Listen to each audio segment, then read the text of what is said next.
अपने रहते हुए पूरी राजनीति उन्होंने परिवारवाद के खिलाफ की, बीते 35 साल की।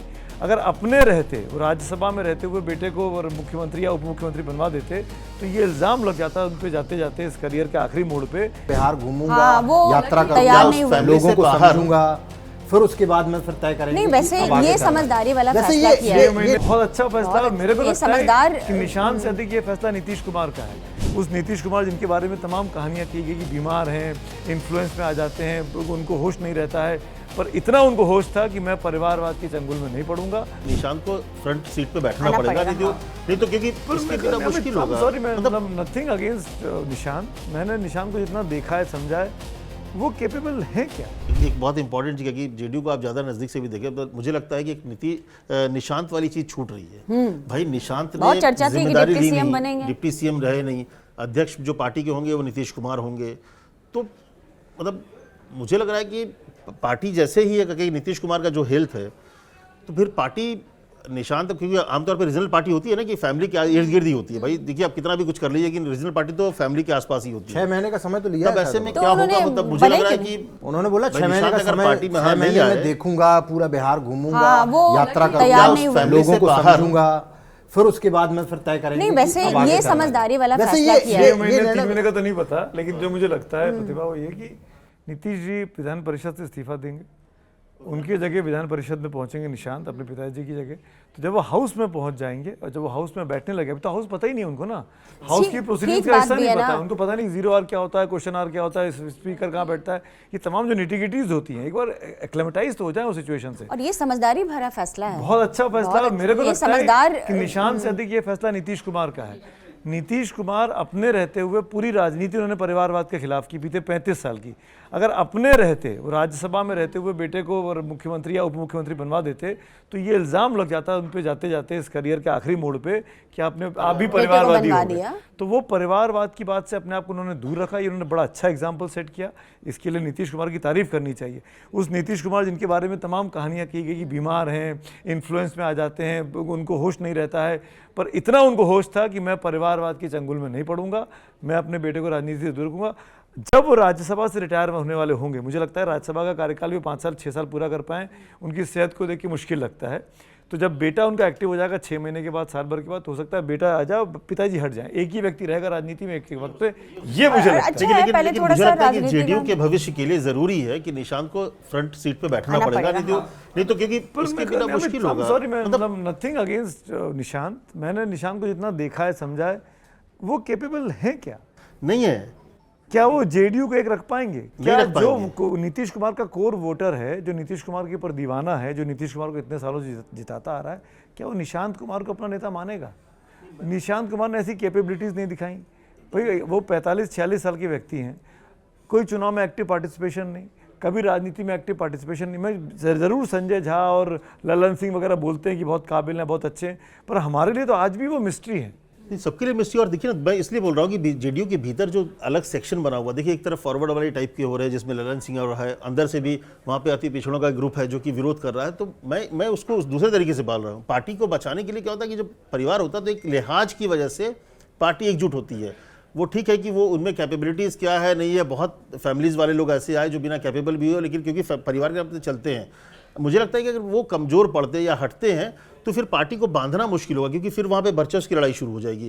क्योंकि रीजनल पार्टी की दिक्कत तो यही है ना कि आप ललन सिंह को क्या नेता कोई मानेगा, क्या संजय झा को कोई नेता मानेगा, फिर संजय झा के अलावा क्या जो दूसरा पक्ष का नेता माने, वहाँ पर वो जो फ्रिक्शन शुरू होगा, ये इशू है। क्षेत्रीय पार्टियों में ना परिवार के प्रति ही समर्पण होता है। यही चल रहा है, राष्ट्रीय पार्टी में भी यही चल रहा है, कांग्रेस पार्टी में भी यही है। मतलब कांग्रेस में भी तो आखिरकार एक परिवार का ही व्यक्ति को अभी तक और कार्यकर्ताओं को ये तर्क नहीं चलता कि वो परिवार के हैं या उनके बेटे हैं। कार्यकर्ताओं को यही अच्छा भी लगता है और उसी को, हाँ, नीतीश के बेटे हैं, उसको उस तरह से देखते हैं। कैपेबिलिटी में तो राहुल गांधी पे भी सवाल उठते हैं कि कितने कैपेबल है, प्रियंका गांधी ज़्यादा कैपेबल है, लेकिन वहाँ पे भी पुत्र मोह है। और इटली की समाज भी वही रहा है कि मतलब पुरुष प्रधान वाली चीज़ रही है। तो राहुल गांधी के लिए होता पूरा, सब लोग ये कहते हैं कि भाई प्रियंका को बढ़ाओ तो शायद पार्टी ज़्यादा अच्छा कर जाए। नहीं तो हो सकता है इन फ्यूचर बहुत बढ़िया नेता निकले हैं, बहुत मतलब शांत तो हैं ही, मतलब और ये अच्छी बात है, कूल माइंड से यदि वो राजनीति ये करते अच्छी हैं, बात है कि उन्होंने जल्दबाजी नहीं दिखाई मंत्री बनने के लिए, उनके पास मौके तो हमेशा है। जो सुशासन की जो निशांत ने कोई जल्दबाजी नहीं दिखाई, वो कखारा सीखना चाहते हैं राजनीति का। मैं जिस जेडीयू नेता का जिक्र कर रही थी, उस नेता से मैंने पूछा कि निशांत वाला फैक्टर क्या हो गया। उन्होंने कहा कि सभी जो शीर्ष नेता थे जेडीयू के, वो सब उनको कन्विंस करने में लगे थे कि आप उप मुख्यमंत्री बन जाइए, उप मुख्यमंत्री की शपथ ले लीजिए। ये उनका फैसला था कि मुझे अभी ये पद नहीं चाहिए, अभी मैं संगठन में काम करना चाहता हूँ, मैं बिहार घूमना चाहता हूँ, बिहार के लोगों को समझना चाहता हूँ। क्योंकि जैसा सुमित जी ने कहा कि कभी भी हम पॉलिटिकल किसी प्रोग्राम में निशांत को हमने नहीं देखा। नीतीश कुमार के साथ एकाध कुछ कार्यक्रम में आपको कुछ वो भी झलकियां इधर दिख रही होंगी, अभी दिख रही थी जब वो मैं जब बिहार में रिपोर्टिंग करती थी 2010 में, मैंने पहली बार जब नीतीश कुमार को देखा था बेटे निशांत के साथ, वो था उनकी पत्नी की एक मूर्ति का लोकार्पण था एक पार्क में। उस समय एक तस्वीर थी जिसमें उनकी दाढ़ी बढ़ी हुई थी, और मैं ये दावे से कह सकती हूँ कि वहां 90% मीडिया को पता ही नहीं था कि ये उनके बेटे हैं। मतलब पब्लिक अपीयरेंस बहुत कम रहा है निशांत। इवन जब वो बीआईटी बाद में आएंगे तो राजनीति, जब वो बीआईटी मिश्रा में पढ़ते थे तो मैंने कहीं पढ़ा कहानी कि 2 साल तक पता ही नहीं चला किसी को कि वो मुख्यमंत्री के बेटे हैं, और बहुत ही डाउन टू अर्थ होके साधारण से कपड़ों में बिना सुरक्षा के वो रहा करते थे, पढ़ते थे। तो ये परिवार का बच्चा रहते हुए भी, लेकिन उन्होंने उस तरह से उसको भुनाया नहीं, इनकैश नहीं किया कि मैं मुख्यमंत्री देखिए का उनके बेटा बेटे हैं तो हो सकता है कि ब्लड में वो गुण हो, खून से खून में गुण आता है ना कि राजनीति का, कूटनीति का, तो वो हो सकता है कि वो गुण हो, वो समय आने पे वो एक्टिवेट हो जाए। सियासत में कोई नहीं एक्टिवेट हो आप चिराग पासवान को देख लीजिए। जब रामविलास पासवान जी थे तो चिराग पासवान को हम लोगों ने देखा है उस समय जब वो फिल्मी करियर छोड़ करके आए, तो कहाँ उनमें वो चीज, वो सियासी जो इंस्टिंक्ट जो अब आ गए उनके जैसे अंदर, उनको कहते थे मौसम वैज्ञानिक, इनको नहीं कहते थे, उनको नहीं लेकिन कहते अभी थे, इनको भी थोड़ा कुछ लेकिन उन्होंने वो सीख लिया। और कितने आप देखो उन्होंने अपनी पार्टी को कितना आगे लेकर के आ गए, और क्या स्ट्राइक रेट रखा है उन्होंने। और ये एक और चीज मैं इस पूरे बिहार के डेवलपमेंट पे अंडरलाइन करना चाह रहा हूँ कि ये काम ना बीजेपी ने बहुत अच्छा किया, जो मुझे लगता है कि उसको अप्रिशिएट करना चाहिए कि इस ट्रांजिशन को बड़ा स्मूथ और लो की रखा। हाँ।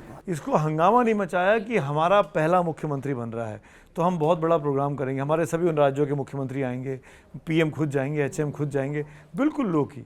धीरे से ट्रांजिशन हो गया, छोटा सा राजभवन प्रोग्राम हुआ लोक भवन में, और मुख्यमंत्री ने जाके कार्यभार संभाल लिया सम्राट चौधरी ने। सत्ता हस्तांतरण हुआ है ना यहाँ पे, इसलिए वो नहीं हुआ, सत्ता नहीं मिली उनको। ये बड़ा मैसेज जाना जरूरी था बहुत बीजेपी के लिए और एनडीए के लिए कि बीजेपी कब्जा नहीं कर रही है जेडीयू पे।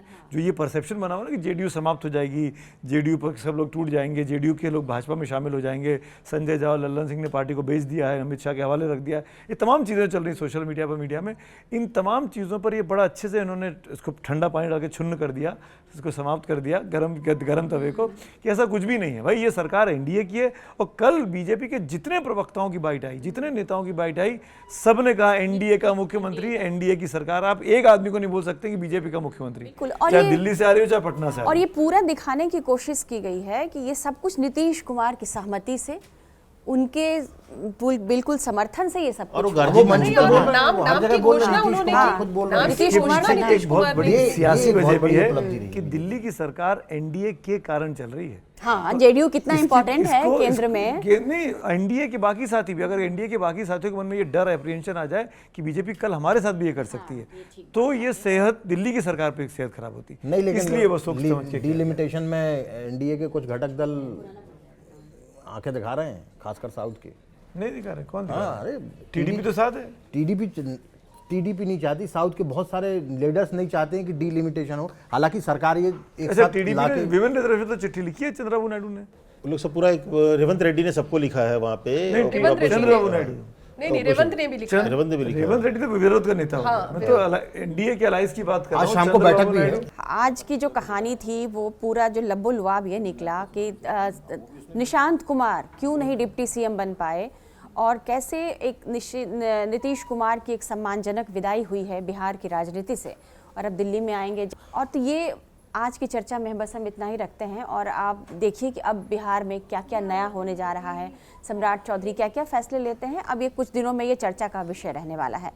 तो अगले एपिसोड एक में आखिरी सवाल पूछ लूं मैं आप ही से, आप तीनों मुझसे बिहार सवाल से। मुझसे आप तीनों ये बिहार से। परिपाटी नहीं है आप इस शो तीनों में। बिहार से। इस नहीं, शो मैं में ये आपकी- परिपाटी नहीं है, मुझसे नहीं, इन दोनों नहीं, से। आप तीनों से पूछ रहा नहीं, हूँ वो एज अ बिहारी क्या नई सरकार, सम्राट चौधरी की सरकार नशाबंदी खत्म करेगी? शराबबंदी, ये बहुत बड़ा नहीं। सवाल। शराबबंदी नहीं करेगी? हाँ, नहीं करेगी। ये तो आप जानकारी बोल रहे हैं। नहीं करेगी। महिलाओं के नाते क्यों पूछ रहा था। क्यों नहीं करेंगे? क्यों नहीं करेंगे? नहीं महिला वो पे असर पड़ता ना इससे। मतलब नीतीश कुमार के इस फैसले को नहीं नहीं अभी पलटेंगे नहीं बदलेगी। तो अभी continue नहीं, मतलब करेगा? 6 महीने continue बाद। रहेगी। अभी नहीं, अभी continue अभी करेगा, अभी continue बोला उन्होंने अभी नहीं अभी कंटिन्यू रहेगा वो होना भी मतलब- चाहिए, वो बड़ी चीज है। मतलब वो जो continue ये उसी तरह से अभी है जैसे नीतीश जी भी मुख्यमंत्री थे नहीं, ना चलिए, अभी। कल वो आनंद सिंह ने बोल दिया, क्या नाम है ना उनका जो बाहुबली ने, आनंद सिंह ने, हाँ। उन्होंने बोल दिया, इसलिए और हवा लग गई कि हाँ नहीं, खत्म हमको होनी चाहिए। अमित शाह जी से आज मुलाकात हर हुई थी, जगह उन्होंने- खबर चल रही अमित शाह जी है से पूछा शराबबंदी तो उन्होंने कहा कि नहीं हटाएंगे हम। हटाना भी नहीं तो चाहिए, ये महिला break- आरक्षण की आप बात कर रहे हो, महिलाओं का वोट लेना, महिला को सही नाराज बात कर है। तो दोगे। ये जो है शराबबंदी महिलाओं वाली से जो सवाल बड़ी पूछा था। खबर, हाँ शराबबंदी वाली बड़ी खबर आपको अमित ने दे दी है कि बिहार में ये फैसला बदलने नहीं जा रहा है। जो लोग बहुत खुश हो रहे थे कि नीतीश जी गए और अब छूट प्रशांत मिल किशोर का जाएगी, एजेंडा था ये। तो वो अब नहीं होने वाला है। चलिए साथियों, विदा लेते हैं आज के एपिसोड में, बस इतना ही। मिलते हैं अगले एपिसोड में, फिर किसी खास चेहरे को लेकर बात करेंगे, किसी खास राज्य को लेकर बात करेंगे और खूब सारी बातें करेंगे आपके साथ। तब तक बने रहिए टाइम्स नाउ भारत के डिजिटल प्लेटफॉर्म। Thank you.